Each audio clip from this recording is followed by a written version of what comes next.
주신 하나님 말씀 보겠습니다. 마태복음 6장입니다. 1절부터 18절까지 말씀, 형제들 한 절, 자매들 한 절 읽도록 하겠습니다. 마태복음 6장 1절에서 18절까지 말씀. 형제들 먼저 교독하겠습니다. 형제들 한 절, 자매들 한 절 읽겠습니다. 시작. 하나님에게 보이려고 그들 앞에서 너희의 의를 행하지 않도록 주의하라. 하늘에 계신 너희 아버지께 상을 받지 못하느냐. 운동 투자할 때 의식하는 자가 사람에게서 영광을 받으려고 회당과 거리에서 하는 것 같이 너희 앞에 나팔을 불지 말라. 진실로 너희에게 이르노니 이들은 자기 상을 이미 받았으니라. 너는 구제할 때 오른손이 하는 것을 왼손이 모르게 하여 그냥 별빛이라게 하라. 이라는 중에 주시는 너희 아버지께서 받으시리라. 또 너희는 기도할 때 외식하는 자와 같이 하지 말라. 그들은 사람에게 보이려고 회당과 큰 거리 어귀에 서서 기도하기를 좋아하느니라. 내가 진실로 너희에게 이르노니 그들은 자기 상을 이미 받았느니라. 너는 기도할 때 골방에 들어가 문을 닫고 은밀한 중에 계시는 내 아버지께 기도하라. 은밀한 중에 계시는 내 아버지께서 받으시리라. 또 기도할 때 이방인과 같이 주먹구원하지 말라. 그들은 말을 많이 하여야 들으실 줄 생각하느니라. 그러므로 그들을 본받지 말라. 더하기 전에 너희에게 있어야 할 것을 하나님 너희 아버지께서 아시느니라. 그러므로 너희는 이렇게 기도하라. 하늘에 계신 우리 아버지여, 이름이 거룩히 여김을 받으시오며 나라의 영화시며 뜻이 하늘에서 이루어진 것 같이 땅에서도 이루어지리라. 오늘 우리에게 일용할 양식을 주시옵고 우리가 우리에게 죄를 사하여 준 것 같이 우리 죄를 사하여 주시옵고 우리를 시험에 들게 하여 마시고 다만 악에서 구하시옵소서. 나라와 권세와 영광이 아버지께 영원히 있사옵나이다. 아멘. 너희가 사람의 잘못을 용서하면 너희 하늘 아버지께서도 너희 잘못을 용서하시려니와 너희가 사람의 잘못을 용서하지 아니하면 너희 아버지께서도 너희 잘못을 용서하지 아니하시리라. 금식할 때 너희는 멸치한 자들과 서시시 생색을 보지 말라. 그들은 금식하는 것을 사람에게 보이려고 얼굴을 흉하게 하느니라. 내가 진실로 너희에게 이르노니 그들은 자기 상을 이미 받았느니라. 너는 금식할 때 머리에 기름을 바르고 얼굴을 씻으라. 이는 금식하는 자도 사람에게 보이지 않고 오직 은밀한 중에 계신 내 아버지께 보이게 하려 함이라. 은밀한 중에 보시는 내 아버지께서 갚으시리라. 아멘. 우리 옆 사람들하고 이렇게 인사합시다. 솔라 그라제. 네, 이게 무슨 얘기냐면 저번 주에 이제 오전 말씀이었는데 우리가 오직 은혜를 잊지 말자, 주님의 은혜를 잊지 말자. 오늘 마지막 찬양의 은혜에 대한 이야기였는데 우리가 주님께 은혜를 잃으면요 감사가 사라집니다. 마찬가지로 사람의 은혜도 은혜를 모르면 감사가 사라지고 불평과 불만이 나올 수밖에 없다라는 거예요. 우리의 삶은 언제나 저와 여러분들의 삶은 감사가 넘치는 삶이 되길 소망합니다. 그래서 우리 본질의 주님이 이미 우리에게 십자가 은혜 주신 그 은혜를 놓치지 않고 살아가는 저와 여러분들 되시길 축복합니다.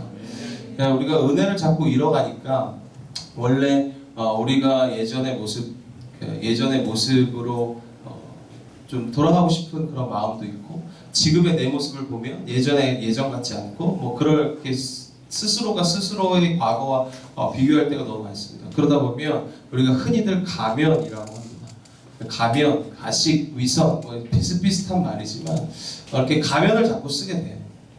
가식적이게 되고 또 그것을 우리가 조금 더 세게 얘기하면 위선이라고 이야기도 합니다.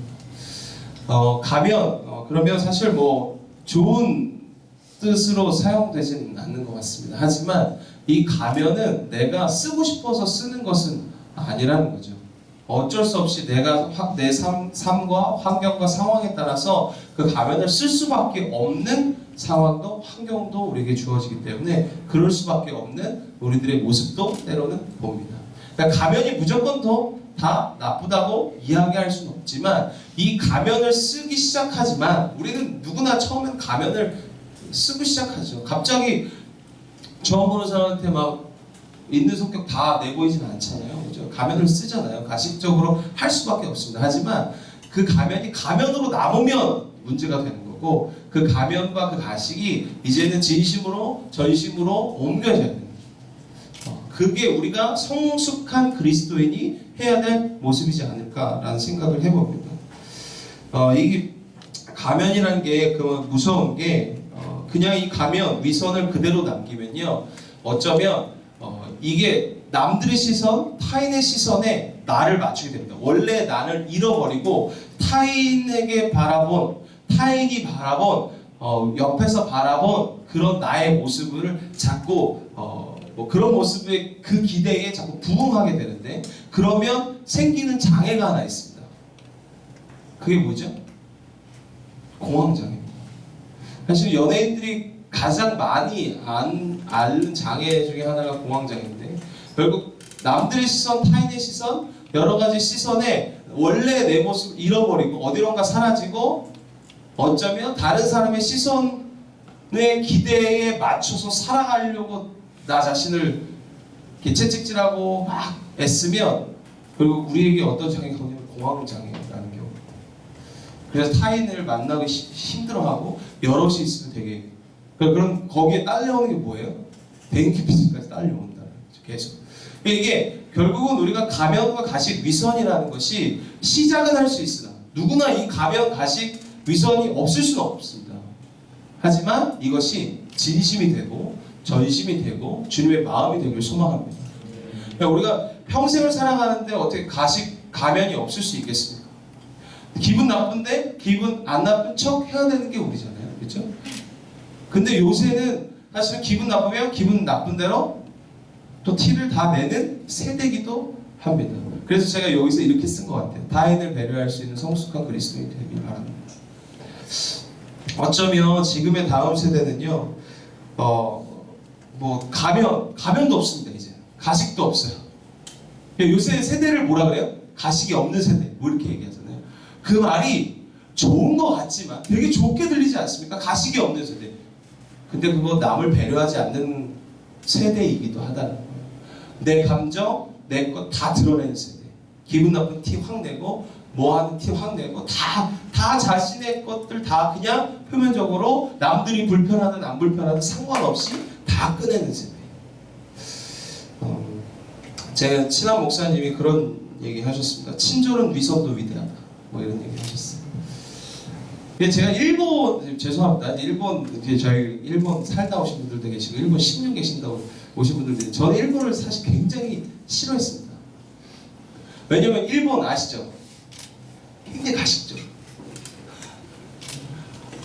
굉장히 막 이렇게 격하게 하이톤으로 이렇게 반겨주잖아요. 그죠? 뭘 해도 이렇게 뭔가 이렇게 뭐랄까 굉장히 친절한. 근데 그 친절 뒤에 과연 진짜일까? 이런 물음표가 항상 있는. 어떠세요? 진짜가요? 일본 사신 김문현 씨? 한 10년 여기서 제일 오래 산 것 같아요. 한 10년 살았는데 이게 그게 과연 진심일까? 이런 생각들을 하면서 일본에 대해서 약간 부정적인 생각이 없지 않아 있습니다. 제가 사실은 일본을 갔다 온 적은 딱 한 번 있습니다. 오키나와. 그것도 일본 본토는 아니라고 하더라고요. 그래서 저는 일본 안 갔다 왔다라고 얘기하는데 아니 일본 본토 땅을 가진 않았으니까요. 근데 굉장히 가식적인 민족이다. 뭐 이렇게 제가 그냥 이거는 안 가보고 뭐 공부도 안 해보고 아는 편견으로 그냥 갖고 있는 것은 걔는 가식적이야. 이런 마음이 있거든요. 근데 그런 것들이 어쩌면 그 목사님, 저 친한 목사님 친절한 거가 위선도 위대하다 이런 얘기를 들으면서 조금 생각이 바뀌었습니다. 왜냐면 지금 시대는 너무 거침없이 자신의 생각을 막 드러내고 자기 감정 상황을 막 표현하는 세대예요. 그리고 특히 가정 안에서 그렇죠, 아시죠? 엄마와 딸 제일 심하고, 그죠? 아빠와 아들 그리고 형제, 자매 너무 필터링 없이 예의는 없이 그냥 막 자신의 감정을 쏟아붓는 어쩌면 지금의 세대의 모습. 저는 성숙한 그리스도인의 모습은 아니라고 생각합니다. 조금은 친절하고 친할수록 더 상냥하게, 친할수록 물론 집에 가서 막 이러라는 얘기는 아닙니다. 일본 애들처럼 심하게 뭐 가식 위선 너무 뭐 이렇게 오버하는 얘기는 아니지만 우리가 충분히 친절하는 거 필요하다. 가까이 지낼 수.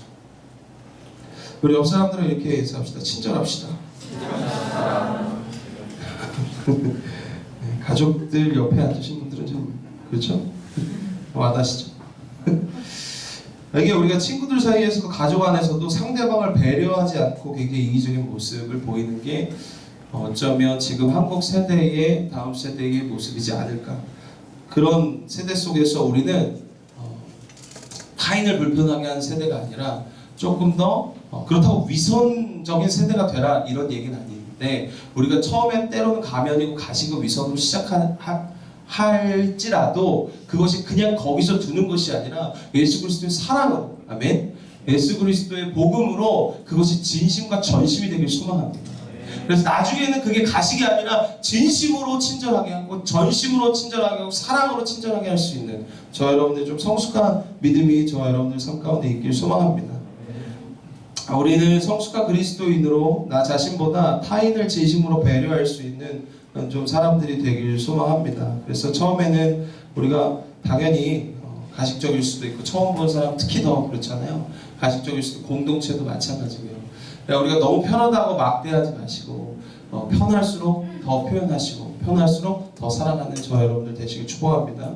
오늘 예수님이 가치관을 정립하면서 우리들에게 경고하시는 몇 가지가 있습니다.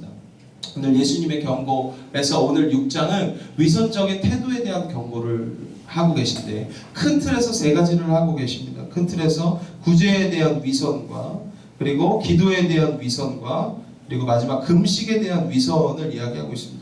왜 이런 얘기를 하냐면 이미 구약을 믿고 있는 유대인들이 가지고 있던 너무 가식적이고 형식적인 태도에 대해서 예수님은 일침을 가하고 계시다는 거예요. 예수님 바리새인들과 서기관들이 계속 위선적인 태도에 대한 경고를 하십니다.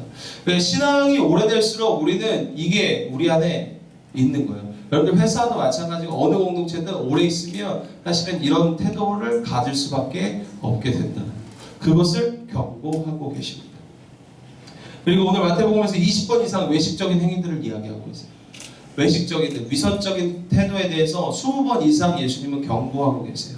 우리는 이 위선에 대해서 경계하고 조심하고 이거에 대해서 우리가 다시 한번 우리의 마음을 바로잡고 점검하고 예수 그리스도의 마음, 예수 그리스도의 사랑이 우리 마음속에 있어야 될 줄 믿습니다. 오늘 오늘 세 가지 위선적인 태도에 대해서 우리에게 메시지를 허락하시는데 그 메시지가 저와 삶의 경고가 되고 저와 여러분들 삶을 변화시킬 수 있는 귀한 시작이 될 수 있기를 소망합니다. 첫 번째 예수님이 우리에게 주시는 경고는 구제에 대한 위선적 태도입니다.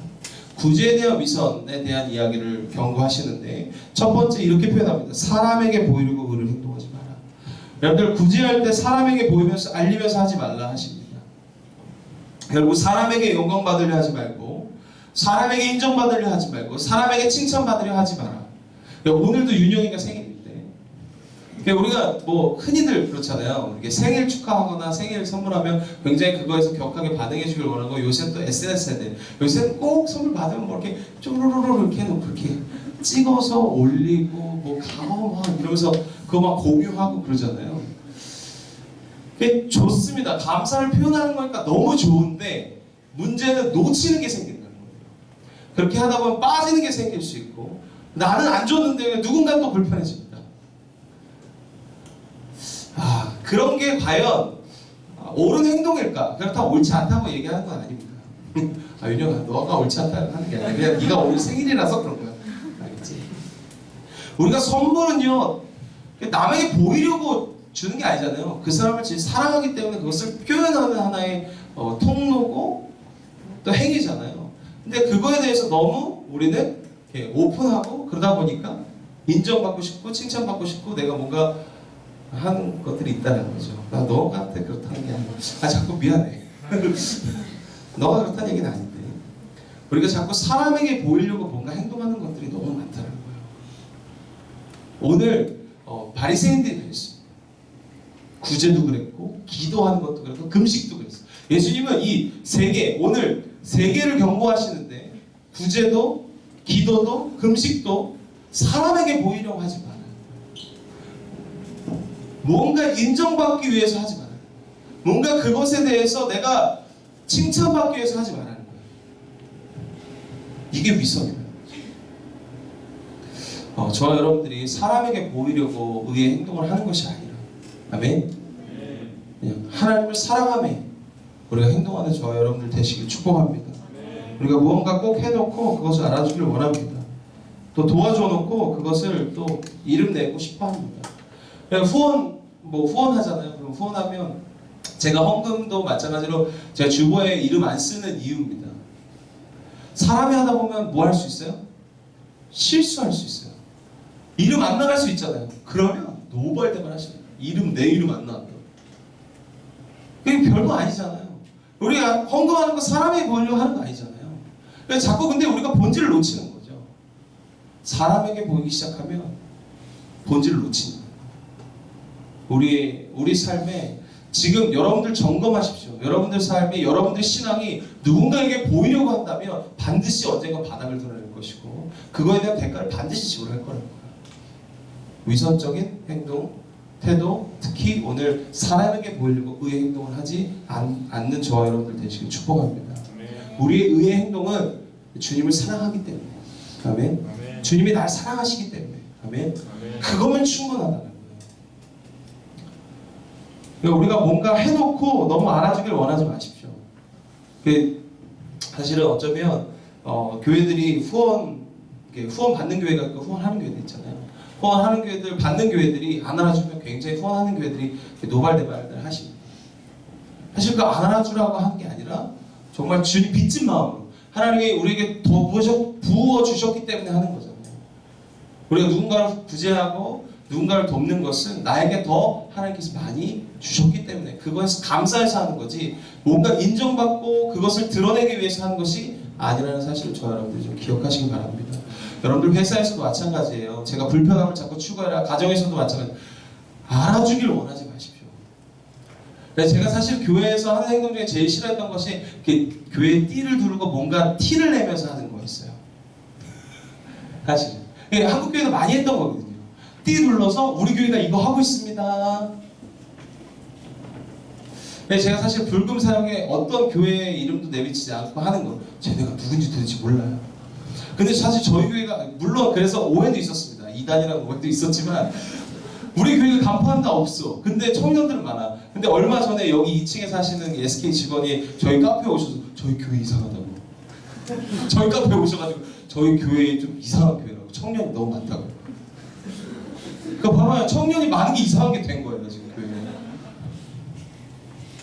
그러니까 누군가 이렇게 보이려고 하는 게 저 하나님 앞에서는 오늘 상이 크지 않다 이렇게 표현해요. 상이 없다. 너희 이미 상 받은 거다. 사람에게 인정받고 칭찬받는 건 이미 상 받은 거기 때문에 나의 상이 없다. 누군가에게 우리가 보이려고 하지 않기를 축복합니다. 직장에서도 마찬가지예요. 상사의 일을 할 수도 있고 내가 더 해줄 내 마음이 좋아서 더 해줄 수도 있지만 그것을 알아주길 원하지 마세요. 알아주길 원하면서부터 여러분들 또 마음 상할 일들이 생기는 거예요. 가족도 마찬가지입니다. 알아주기 바라면서부터 마음 상해요. 희한하게 그냥 알든지 말든지 그냥 내가 감사해서 함께 살아준 거에 감사해서 그냥 하면요 마음 상할 일이 없습니다. 근데 알아주기 시작 좀 했으면 좋겠고 좀 이것 좀 알아줬으면 좋겠으면 마음 상하는 거예요. 왜? 내가 못 알아챌 수 있잖아요. 그지 여보? 아니 웃길래 뭔가 찔린 게 있나? 저는 아예 기억은 없는데. 두 번째 오늘 성경이 이렇게 얘기합니다. 오른손이 하는 일을 왼손이 모르게 하라. 너무 많이 들어봤죠. 이거는 크리스찬 아닌 분들도 알아요. 오른손이 하는 일을 왼손이 모르게 하라. 오른손이 하는데 왼손이 몰라. 어떻게 해야 돼? 그만큼 비밀을 하라는 거예요. 그만큼 알리지 말라는 거죠. 우리가 구제나 누군가를 돕는 일을 모르게 하는 게 옳습니다. 그래서 제가 사실은 우리 교회가 만든 것이 성김의 헌금이잖아요. 누가 보낸지 모르게 합니다. 나는 하나님께 하고 그 사람은 하나님께 받고. 그래서 만든 게 사실 시스템적으로 만든 게 성김의 헌금입니다. 왜? 왼손이 하는 일을 오른손이 하는 일을 왼손이 모르게 하기 위해서. 그걸 시스템으로 담는 게 성김의 헌금. 그래서 성경은 이렇게 얘기하고 있습니다. 내 구제함을 은밀하게 하고 은밀한 중에 보시는 너희 아버지께서 갚으시리라. 여러분들 결국 주님이 갚으십니다. 아무도 모르게 여러분들이 돕고 누군가를 구제할 때 주님이 갚으시는 은혜가 있음을 저 여러분들이 기억하시길 바랍니다. 여러분들이 잘해주고 칭찬이나 인정이나 대가를 너무 기대하지 마십시오. 마음 있으면 그냥 하십시오. 주님 마음으로 주님의 생각으로 하십시오. 그때 하나님께서 여러분들에게 갚으실 줄 믿습니다. 하늘의 상급으로 만족하는 저와 여러분들 되시길 축복합니다. 이렇게 고백합시다. 하늘의 상급으로 만족합시다. 하늘의 상급으로 만족합시다. 아멘. 제가 은퇴할 때 꼭 하늘의 상급으로 만족했으면 좋겠습니다. 요새 은퇴하는 목사님들 하늘의 상급으로 만족하지 못합니다. 보여지는 것으로 만족하십니다. 그것 때문에 참 교회가 깨집니다. 그래서 참 마음이 아픕니다. 그래서 저는 계속 외쳐야 나중에 제가 안 그러기 때문에 제가 계속 외칩니다. 은퇴할 때까지 하늘의 상급으로 만족하는 저와 여러분들 되시길 축복합니다. 여러분들도 마찬가지예요. 뭔가 회사를 나가거나 퇴사를 하거나 뭔가 그거에 대해서 부당하다 생각해서 너무 거기에 막 그럼 여러분들의 마음이 지옥이 됩니다. 그죠? 그냥 우리 하늘의 상급으로 만족합시다. 이 땅의 것 너무 집착하지 마세요. 물론 그렇다고 정당한 걸 받지 말라는 게 아니라 그런 상황들이 때로는 오고 때로는 내가 손해보는 때로는 내가 피해보는 상황이 온다면 하나님께 드리시고 하늘의 상급으로 만족할 때 하나님이 그 이상 갚아주실 줄 믿습니다. 두 번째, 기도에 대한 위선적 태도를 경고하십니다. 마찬가지 누군가에게 보이기 위한 것은 위선적 기도다 이렇게 이야기합니다. 내가 신앙 있는 척 내가 사역하니까 뭐 교회 다니니까 직분이 있으니까 사람에게 보이려고 기도하는 위선의 행위를 하지 않길 소원합니다. 이게 기도하다 보면 청소년 생각하다 보면 꼭 이제 있습니다. 이렇게 아직 안 끝났네. 언제까지 하는 거야? 그러면서 하는 친구도 있거든요. 근데 이게 신앙생활을 오래 해도 그게 그대로 남아있는 사람들이 있다는 거예요. 사람들에게 보이고. 근데 물론 좋은 동기가 될 수는 있습니다. 때로는. 예전에 어떤 목사님이 교인이 안 가는 거야. 기도하는데. 그 기도회 시작해서 기도 막 하는데 자기들 이렇게 기도하는데 교인이 계속 기도하고 있는 거죠. 근데 한 시간 돼도 교인이 안 가. 근데 목사가 돼가지고 자존심이 있는 거죠. 근데 교인보다 먼저 가긴 좀 애매한 거예요. 그냥 계속. 교인이 언제 가나? 저는 갑니다 그냥. 뭐 기도를 안 한다는 얘기가 아니라 제가 할 만큼 하고 가는 거죠. 그러니까 그런 거에 너무 우리가 사람들의 눈치를 너무 보기 시작. 그러니까 한국 세대가 약간 그런 것 같습니다. 한국 교회가 약간 그런 것 같아요. 서로 너무 눈치 싸움이 너무 심해. 서로 이렇게 막 그냥 본인이 할 만큼 본인이 훈련된 만큼 기도하고 가면 돼요. 그죠? 근데 꼭 뭔가 찝찝해. 내가 먼저 지는 것 같고 그게 지고 이기는 거에 너무 예민해. 여러분들이 할 만큼 하는 거예요. 기도도 마찬가지. 훈련된 만큼. 그래서 기도 훈련도 하는 거고. 누군가에게 보이기 위해서 기도하는 것. 또 다시 말하면 누군가에게 보이기 위한 신앙생활 하지 않길 축복합니다. 주님을 사랑하기 때문에 언젠간 뽀록 나요, 여러분들. 언젠간 드러납니다. 그때 드러나면 더 큰 거예요. 지금 드러내십시오. 그리고 지금 훈련 받으십시오. 축복합니다. 두 번째는 중언부언 기도하지 마라. 여러분들 말 많이 한다고 기도 많이 한다고 양만 중요한 건 아닙니다. 기도도 예전에 많이 해요. 기도 많이. 그러다 보니까 중언부언 합니다. 그냥 보이기도 없고. 여러분들 성경은요 3가지 단계를 이야기합니다. 유아기, 신앙의 유아기, 신앙의 청년기, 성인기. 이 유아기의 기도와 청년기의 기도와 성인기의 기도가 달라야 해요. 정확히 달라야 합니다. 근데 다르지 않고 여전히 유아기의 기도를 여전히 양만 많이 하고 있어요. 그리고 그 양을 늘리기 위해서 방언을 시작했고 그 방언으로 막 1시간을 막 기도하는데 그 방언이 뭔지 몰라. 이런 경우가 너무 많아요. 성경에서 방언하면 통변을 반드시 하라고 이야기하거든요. 내가 기도하는 게 무엇인지 정확히 알아야 합니다. 물론 방언이 나쁘다는 얘기가 아닙니다. 저도 방언하기 때문에. 하지만 그 방언의 기도에 반드시 통변, 내가 무슨 기도하는지 알아야 돼요. 우리 기도는 성숙합니다. 그냥 양만 많이 한다고 해서 드립다 양만 많이 한다고 해서 좋은 건 아니에요. 질이 중요합니다. 질과 함께 양이 많아지면 그건 진짜 강력해지는 거고, 양보다는 질이, 그게 본질이기 때문에 그렇습니다. 기도의 본질을 지키는 저 여러분들 되시길 축복합니다. 그러니까 무조건 많이 때려 하는 거 좋지 않아요. 그렇다고 이게 제가 그러잖아요. 여러분들에게 꼭 기도해라, 걸어다니면서 기도할 수 있고 대화해라 라고 얘기하잖아요. 꼭 폼 잡고 기도하지 않아도 기도입니다. 형식은 없지만 우리가 그 안에 내용이 그만큼 중요하다는 거. 누군가가 보이기 위해서 기도하지 않는 저 여러분들 되시길 축복합니다. 그래서 오늘 주기도문을 가장 완벽한 기도다 해서 주기도문을 가르쳐 주신 거예요. 주기도문을 그래서 어렸을 때부터 많이 외우는 거죠. 그러니까 외우다 보니까 뭐해요? 주문처럼 외우죠. 다다다다다다. 아마 진짜 빨리 하는 사람은 한 15초 안에 끝낼 수 있을걸요? 그러니까 그만큼 이게 쇠뇌된 거예요. 아무런 의미 없이 그냥 던지는 기도. 여러분들 충분히 여러분들 삶의 가치와 의미와 내용, 충분히 이 마음을 담아서 기도하는 저 여러분들 되시길 축복합니다. 길지 않아도 마음을 담은 기도. 아멘. 축복합니다. 세 번째, 금식에 대한 위선적 태도를 이야기하십니다. 이게 세 가지가 유대인들이 굉장히 위선적 태도를 많이 했던 세 가지이기 때문에 그렇습니다. 저는 여러분들이 좀 수시로 금식했으면 좋겠습니다. 뭐야, 우리는 많이 해야 될 것 같아요. 많이 해야 될 사람들 있죠? 같이 많이 합시다. 유대인들은 수시로 했습니다. 금식이. 수시로 금식하며 기도했어요. 금식을 왜 하냐면, 금식은 우리가 식사를 안 하면 어떻게 돼요? 죽어요. 그만큼 금식, 내가 음식을 먹지 않고 기도한다는 건 내가 그만큼 중요한 기도 제목을 갖고 있다는 거고, 내 목숨보다 더 중요한 기도 제목이 있다는 거를 하나님께 드리는 거고, 그 금식이라는 그 밥 먹는 그 시간 동안 반드시 기도해라. 그 시간만큼은 기도에 쏟으라고 해서 금식 기도를 하는 거거든요. 근데 금식이 아니라 구음식을 하는 사람이 너무 많아요. 하루 금식하라 그러잖아. 그러면 하루 종일 12시 때 하면 저녁 금식하면 막 5시 전에 막 엄청 먹어. 와, 진짜 내가 그게 무슨 금식이냐고. 그죠?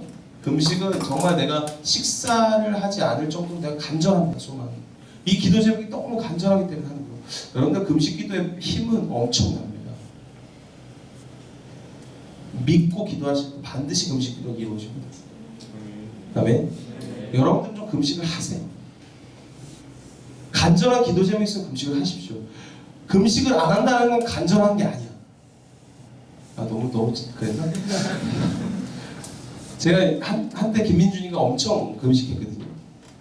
왜 금식했냐? 부모님 전도 때문에, 부모님 교회 오는 것 때문에 엄청 금식했어요. 그지? 결국 지금 부모님이 열심히 나오시잖아요. 어머니가 다른 교회 가자. 아버님 막 꼬시신대요. 일부러. 한번 떠보려고. 절대 안 가신대 전에. 우리 교회만 나오고. 금식의 힘입니다. 진짜로. 금식 기도가 그만큼 파워가 있습니다. 여러분 간절한 기도가 있으시면 반드시 금식하십시오. 근데 오늘 여기서 금식을 이렇게 하라고 했어요. 얼굴에 티내지 마라. 나 금식해요. 이러지 말라는 거예요. 슬픈 기색을 하지 마라. 금식하면서 너 나 다 죽어가. 나 금식하고 있어. 티내지 말라는 거예요. 슬픈 기색을 내지 않고 내가 조금 더 담대하게, 조금 더 강력하게 기도하는 저 여러분들 되시길 축복합니다. 그리고 은밀한 중에 할 때 주님은 은밀한 중에 응답하십니다. 기억하십시오. 금식기도 반드시 응답하는데 은밀한 중에 할 때 주님은 은밀히 응답하신다. 사실 여러분들 기억하시고, 여러분 간절한 기도 제목이 있으십니까? 기도하십시오. 금식하십시오. 하나님이 반드시 그 금식 기도는 이루실 줄 믿습니다. 아멘. 자, 금식들 작정하세요. 정말 간절한 기도 제목이 있다면 금식 정도 할 수 있죠. 그죠? 제가 5일까지 해봤습니다. 5일. 거의 죽습니다. 근데 이게 갑자기 5일 하면 안 돼요. 진짜 큰일 납니다. 금식은 잘못하다 금식기도 잘못해서 돌아가신 분들이 많습니다. 이게 중요해요. 보식이 특별히 더 중요하고 금식 이후에가 더 중요하고요. 하루씩 이렇게 여러분들 결단하시면 좋고 저녁을 금식한다던가 저녁도 5시 아까 제가 이제 저녁 금식한다고 5시에 막 먹고 배 이빨 불러가지고 12시까지 뭐 이게 아니라 점심 먹고 그 이후부터가 저녁 금식입니다. 그 다음날 아침까지. 무슨 얘기인지 아시죠? 점심은 아침부터 저녁 먹기 전까지. 그게 점심 음식이고 아침은 저녁 이후부터 저녁만 야식 안 됩니다. 저녁만 저녁 이후부터 점심 먹기 전까지가 아침 음식이에요. 여러분들 그렇게 좀 아시고 우리나라는 금식이 약간 통금식이 되게 익숙합니다. 이렇게 하루 통으로 금식하고 근데 미국은 커피 금식도 있고요. 지금 커피 금식하려면 더 힘들 것 같아요. 하루에 막 4잔 5잔씩 먹는데 요새 그만큼 여러분들 뭐 탄산 금식도 좋고 여러분들이 어쨌든 내가 못 끊는 거 있잖아요. 내가 이거 없으면 하루를 못 버텨. 이런 것들을 가지고 금식하는 거예요. 왜? 그거만큼 내 기도 제목이 더 간절합니다 라고 하나님께 드리는 거기 때문에 그렇습니다. 여러분 좀 기도하고 우리가 금식 기도하고 좀 응답받는 귀한 은혜가 저와 여러분들 삶 가운데 있길 소망합니다. 아멘. 기도하겠습니다.